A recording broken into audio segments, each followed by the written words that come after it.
নমস্কার বন্ধুরা, চুমকি রন্ধনশালায় আপনাদের সবাইকে স্বাগত। আমার আজকের রেসিপি নতুন আলু দিয়ে কষা আলুর দম। এই আলুর দম বাঙালির কাছে কিন্তু অত্যন্ত প্রিয়। আর সাথে যদি হয় কড়াইশুঁটির কচুরি বা লুচি, তাহলে তো কোনো কথাই হয় না। আসুন দেখে নেওয়া যাক আমার আজকের রেসিপি কষা আলুর দম।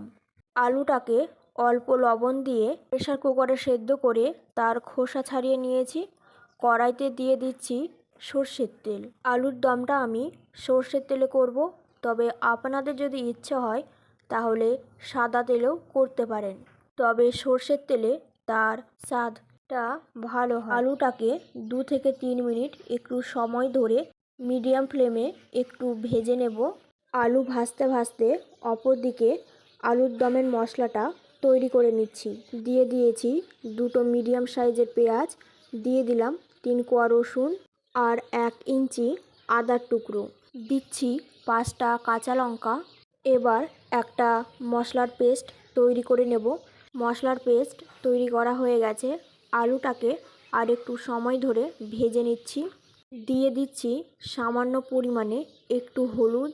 আলু ভাজার সময় আর আমি লবণ ব্যবহার করছি না, কারণ সেদ্ধ করার সময় আমি অলরেডি লবণ ব্যবহার করেছি। যদি আপনারা সেদ্ধ করার সময় লবণ ব্যবহার না করেন, তাহলে ভাজার সময়তে লবণ দিয়ে ভাজতে পারেন। আলুগুলো ভাজা হয়ে গেছে। এবার একটি পাত্রের মধ্যে তুলে রেখে দিচ্ছি। এবার ওই বাকি তেলের মধ্যে দিয়ে দিচ্ছি কিছু গোটা মশলা, যেমন তেজপাতা, এলাচ, লবঙ্গ, দারচিনি আর জয়িত্রী। এবার 30 থেকে 40 সেকেন্ড ফোড়নটাকে একটু ভেজে নিচ্ছি। ফোড়ন থেকে একটা সুন্দর গন্ধ বের হলে এর মধ্যে দিয়ে দিচ্ছি আগে থেকে তৈরি করে রাখা পেঁয়াজ, আদা, রসুনের মশলা। পেঁয়াজ, আদা, রসুনটাকে মিডিয়াম ফ্লেমে ভালো করে ভাজা ভাজা করে নিচ্ছি। এবার ওই পেস্ট করে নেওয়া টমেটোটাকে দিয়ে ভালো করে কষিয়ে নিতে হবে।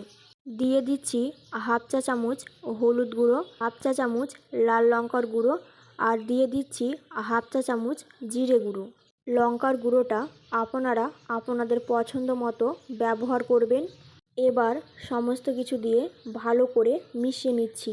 2 থেকে 3 মিনিট সময় ধরে মিডিয়াম ফ্লেমে মশলাটাকে খুব ভালোভাবে কষিয়ে নিতে হবে। দিয়ে দিচ্ছি পরিমাণ মতো লবণ আর সামান্য পরিমাণে একটু চিনি। চিনি যদি আপনারা ব্যবহার করতে না চান তাহলে নাও দিতে পারেন, তবে চিনি দিলে ব্যালেন্সটা ভালো হয়। এবার কষিয়ে নেওয়া মশলার মধ্যে দিয়ে দিলাম সেদ্ধ করে ভেজে রাখা আলু। আলুগুলোকে আরও 2 মিনিট সময় ধরে মিডিয়াম ফ্লেমে ভালো করে কষিয়ে নিচ্ছি। এবারে এর মধ্যে দিয়ে দিচ্ছি হাফ কাপ পরিমাণে গরম জল। খুব বেশি পরিমাণে আমি জল দিচ্ছি না, কারণ আলুটা অলরেডি সেদ্ধ করা আছে। আলুটা যেহেতু কষা আলুর দম হবে, সেজন্য অল্প পরিমাণে জল দিচ্ছি। এবার মিডিয়াম ফ্লেমে ঢাকা দিয়ে 2 মিনিট রান্না হতে দেব। 2 মিনিট পর ঢাকা খুলে আরও একবার ভালো করে মিশিয়ে নিচ্ছি। আমাদের আলুর দম মোটামুটি হয়ে এসছে, আর বেশিক্ষণ সময় লাগবে না। এবার এর মধ্যে দিয়ে দিচ্ছি হাফ চা চামচ গরম মশলা। গরম মশলাটাকে দিয়ে আরও একবার মিশিয়ে নিয়ে ঢাকা দিয়ে 2 মিনিট স্ট্যান্ডিং টাইমে রেখে দেব। তৈরি হয়ে গেল আমাদের কষা আলুর দম। কড়াইশুঁটির কচুরির সাথে গরম গরম পরিবেশন করছি। আমার আজকের এই রেসিপিটি আপনাদের কেমন লাগলো অবশ্যই আমাকে জানাবেন। ভালো লাগলে লাইক ও শেয়ার করার অনুরোধ রইল। আমার চ্যানেলে নতুন বন্ধু হয়ে থাকলে চ্যানেলটি সাবস্ক্রাইব করে নেওয়ার অনুরোধ রইল। পাশে থাকা বেল আইকনটা অবশ্যই প্রেস করে দেবেন, কারণ আমি চ্যানেলে যখনই কোনো নতুন রেসিপি শেয়ার করব নোটিফিকেশান আপনাদের কাছে পৌঁছে যাবে। আজকের মতন এই পর্যন্ত, আবারও হাজির হয়ে যাব নতুন কোনো রেসিপি নিয়ে। ভালো থাকবেন, সুস্থ থাকবেন, ধন্যবাদ।